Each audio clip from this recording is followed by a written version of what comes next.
പറ്റി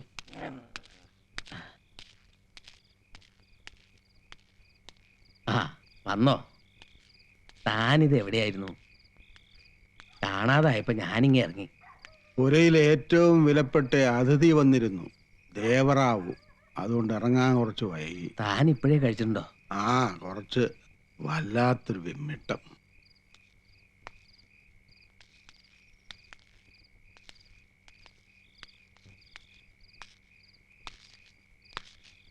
എന്തോ പൊതിയൊക്കെ മാലയ്ക്കാ? ആ, അവള് പെട്ടെന്ന് വളരാൻ, അവളുടെ അമ്മയെപ്പോലെ സുന്ദരിയാകാൻ ദേവറാവുവിന്റെ വക പലഹാരം. ഫു!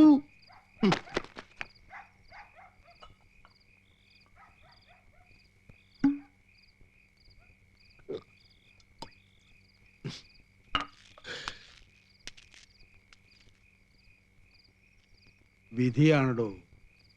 അല്ലെങ്കിൽ 15 കൊല്ലം മുമ്പ് ഉദയപുരത്ത് കച്ചേരിയും കഴിഞ്ഞു പോയ ഭാഗവത് എന്തിനാ ദേവദാസിപുരയിൽ ചെന്ന് കയറിയത്? കലാകാരന്റെ ദൗർബല്യം. പെണ്ണിനെ അറിയാത്തവനൊന്നും ആയിരുന്നില്ലല്ലോ ശാന്താറാം. എന്നിട്ടും പെട്ടുപോയി. എന്റെ പാട്ടിനൊത്ത് അവളുടെ ചിലങ്കുകൾ ആടിത്തിമിർത്തപ്പോ, ആ നനഞ്ഞ വിരലുകൾ എന്നെ സ്പർശിച്ചപ്പോ, അപ്പോഴൊക്കെയും അന്നോളം അനുഭവിക്കാത്തൊരു സുഖം, ഒരാനന്ദം. ദാസിപ്പുരയിലെ ചൂട് തേടിപ്പോയവന് അന്ന് കിട്ടിയത് അതൊന്നും ആയിരുന്നില്ലടോ. നെഞ്ച് നിറച്ച്, മനസ്സ് നിറച്ച് സ്നേഹമായിരുന്നു. ദാസിപ്പുരയിൽ നിന്ന് അവളെ ഇറക്കിക്കൊണ്ട് വരുമ്പോ അന്നോളം തൊണ്ട പൊട്ടി പാടിയതെല്ലാം നഷ്ടപ്പെടുകയായിരുന്നു. എല്ലാം. ദേവദാസിയെ കൂടെ പാർപ്പിച്ചവനെ എല്ലാവരും ചേർന്ന് വിലക്കി. ഒരുപാട് തെണ്ടി ഒന്ന് പാടാൻ, ഒരു വേദി കിട്ടാൻ. അവസാനം സ്വന്തം ഭാര്യയ്ക്ക് ഒരു നേരത്തെ അന്നം കൊടുക്കാൻ വീണ്ടും പാടി. എവിടെ? അതേ ദാസിപുരയിൽ തന്നെ.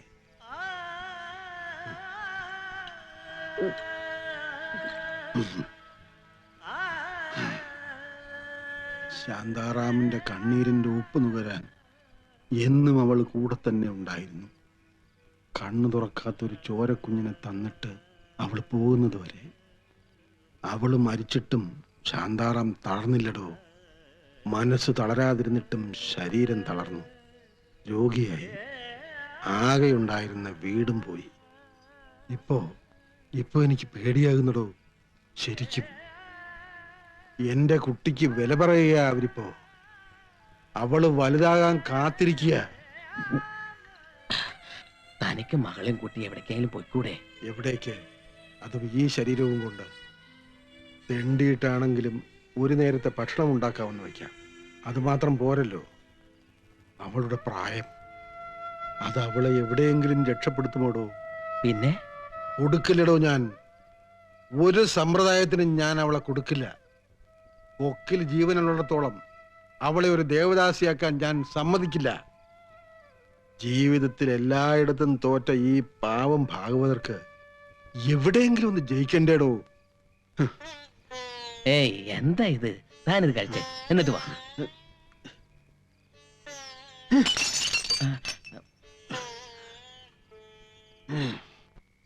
മോളെ,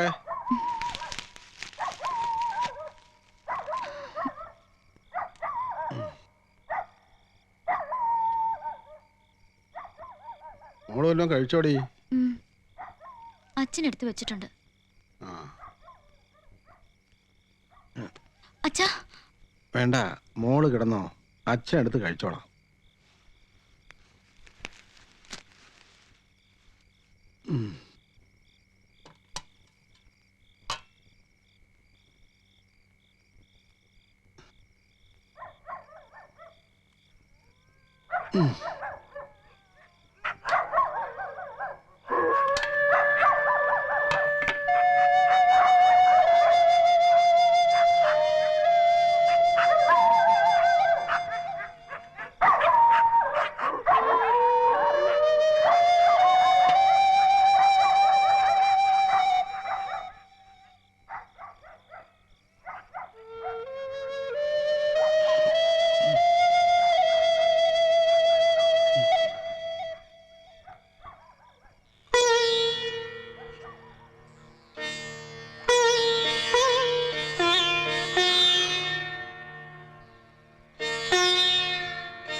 ഭഗവാനേ, കൃഷ്ണ, കാത്തുരക്ഷിക്കണേ.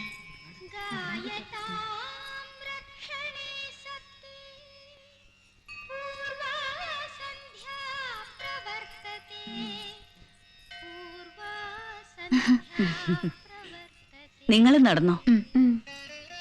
നിന്നെ ഒന്ന് കാണാൻ കൂടെ കിട്ടുന്നില്ലല്ലോ എന്റെ കുട്ടി. എത്ര വട്ടം നിന്റെ അച്ഛൻ്റെ അടുത്ത് പറഞ്ഞു വിട്ടു നിന്നെയും കൂട്ടിയൊന്ന് വരാൻ. അച്ഛനൊന്നും പറഞ്ഞില്ല. എന്തു കോലായത്? എങ്ങനെ കഴിയേണ്ട കുട്ടിയാ നീ? രാജകുമാരിയെ പോലെ ജീവിക്കണ്ട കുട്ടിയെ കൊണ്ടുപോയി ചേരിയിലിട്ടിരിക്കുന്നു. ഇനി അധിക കാലമൊന്നും എന്റെ കുട്ടിക്ക് അവിടെ കഴിയേണ്ടി വരില്ല. സത്യം? ആ ദിവസത്തിന് എല്ലാരും കാത്തിരിക്കുക നിന്നെ പുരയിലേക്ക് കൂട്ടാൻ.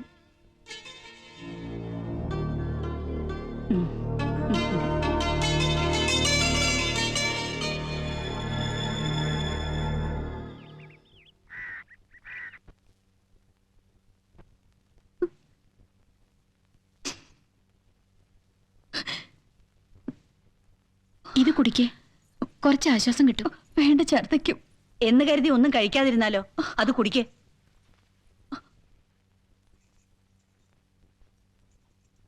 മതി. സൂക്ഷിക്കണമെന്ന് പറഞ്ഞാൽ കേക്കില്ല.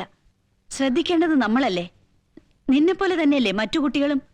അവർക്കെന്താ ഇങ്ങനെ ഒരു അബദ്ധം പറ്റാത്തത്? 2 മാസമായിട്ടും നീ ഇത് അറിഞ്ഞില്ല എന്ന് പറഞ്ഞ അത് വിശ്വസിക്കാൻ മാത്രം വിട്ടിയൊന്നും അല്ല ഞാൻ. നിനക്കിത് 2ാമത്തെ പ്രാവശ്യ. ആദ്യത്തേത് തന്നെ സമയം കഴിഞ്ഞിട്ടും വൈദ്യരുടെ ഒറ്റ മിടുക്കൊണ്ടാ കളയാൻ കഴിഞ്ഞത്. എന്നിട്ടോ 1 മാസത്തേക്ക് ഇവൾക്ക് എണീറ്റൊന്നും നടക്കാൻ പോലും കഴിഞ്ഞില്ല.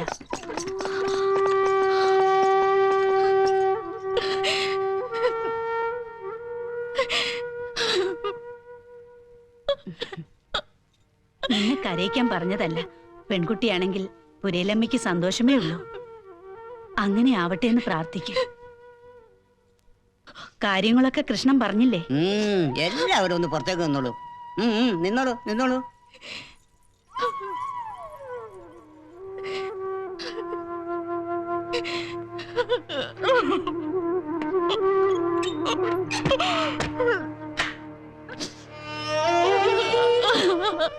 ഇതൊന്നും നമ്മുടെ കയ്യിലിരിക്കുന്ന കാര്യങ്ങളല്ലല്ലോ.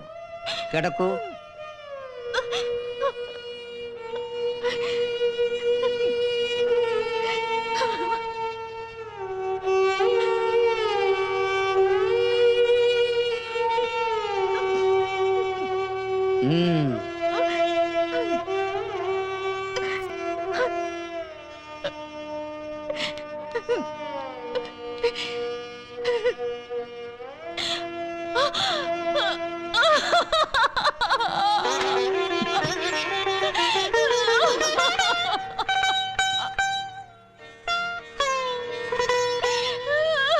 അധികം വൈകാതിരിക്കുന്ന നല്ലത്.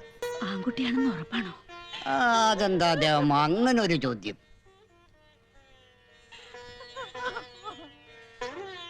എപ്പോഴത്തേക്കാ? ഇന്ന് തന്നെ അവനെ എനിക്ക് ബുദ്ധിമുട്ടൊന്നുമില്ല. ശരി.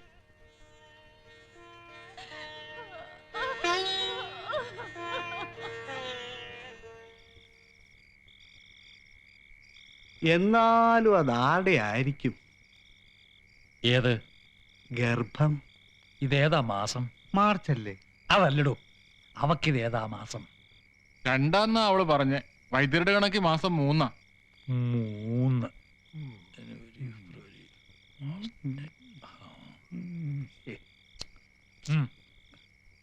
മൂന്നൊക്കെ ആയാ പിന്നെ വലിയ ബുദ്ധിമുട്ടാ. അതിപ്പോ 10 ആയാലും നമ്മുടെ വൈദ്യര് കലക്കും. ഈ വക കാര്യത്തിനൊക്കെ ആള് മിടുക്കനാ. എന്നാലും ആരുടെ ആയിരിക്കും? നീ ഇപ്പൊ തറഞ്ഞ അടങ്ങുള്ളോ? എന്നാലും അവിടുന്ന് നല്ലടോ, അകത്തൂന്ന്. ഓ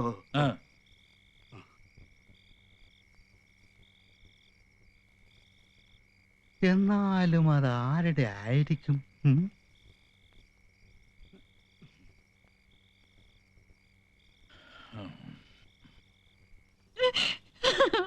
കരയല്ലേ?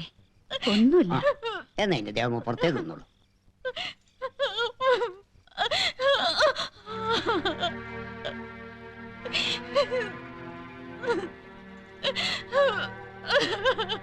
ആ വാതിലടിക്കണോ? ഓ ഓ എന്തായി? എന്ത് കാണാനിരിക്കുക? പോയി കിടന്നൂടെ?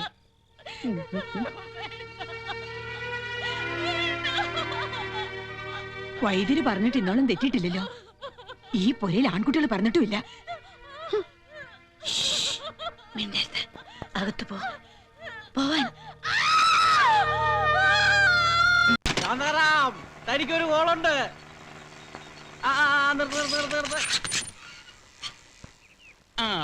എത്രേ? 20. 20.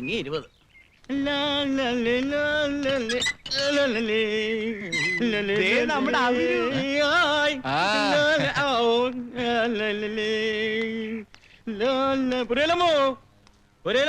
ഇതാരാ അവരുവോ? നല്ല ആളാ. അന്ന് മലേഷ്യക്കാരനുമായിട്ട് വന്നതിൽ പിന്നെ ഈ വഴിക്ക് കണ്ടിട്ടില്ല. അത് പിന്നെ കണ്ട ആപ്പയോ ഊപ്പയോ കൊണ്ടൊക്കെ ഇങ്ങോട്ട് വരാൻ പറ്റുമോ?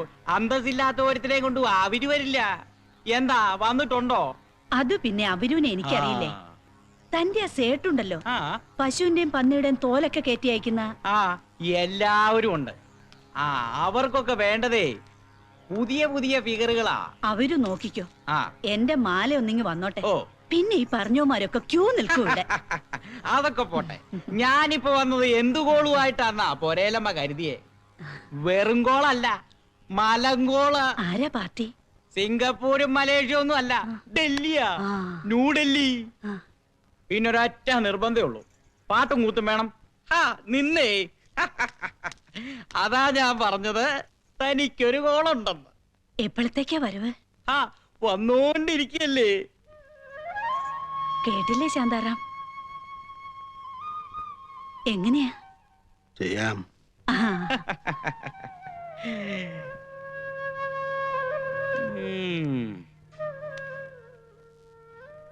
ശാന്താറാമിന്റെ സമയം മൊത്തത്തിൽ അങ്ങ് തെളിയുന്ന ലക്ഷണമാ.